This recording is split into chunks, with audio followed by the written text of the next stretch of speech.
Hi friends, வாங்க வீட்டிலே எப்படி சிம்பிளாக பேன் கேக் செய்கிறதுன்னு பார்க்கலாம். ஃபஸ்ட்டு ஒரு ஜார் எடுத்து அதில் 2 எக்கு உடச்சி விட்டுக்கலாம்.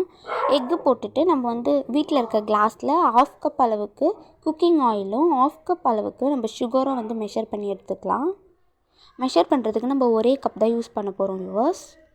இப்போ இதை நல்லா மூடி போட்டு மிக்சியில் ஒரு லைட்டாக பிளெண்ட் பண்ணி எடுத்துக்கலாம்.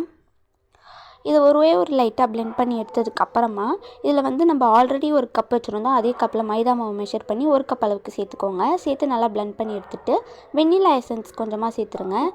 கேஸ் ஆன் பண்ணி அது மேலே ஒரு பிளேட் வச்சு அது மேலே நம்மளுடைய பேனை வச்சு ஆயில் அப்ளை பண்ணிவிட்டு நம்ம பேட்டரியும் அது மேலே போட்டு லைட்டாக அப்ளை பண்ணுங்கள். ரொம்ப ப்ரெஷர் கொடுக்காம இதை 5 மினிட்ஸ் மூடி போட்டு வேக வைக்கலாம். 5 மினிட்ஸ் கழிச்சு எப்படி வந்திருக்குன்னு பார்க்கலாம் வியூவர்ஸ். பாருங்கள், இப்போ 5 மினிட்ஸ் ஆயிடுச்சு. ஃபோக் வச்சு குத்தி பார்த்தா ஒட்டாமல் வந்துருச்சு. நம்ம பேன் கேக் ரெடி. இது நீங்கள் வேணுன்ற ஷேப்பில் கட் பண்ணிங்கன்னா கேக் ரெடிங்க.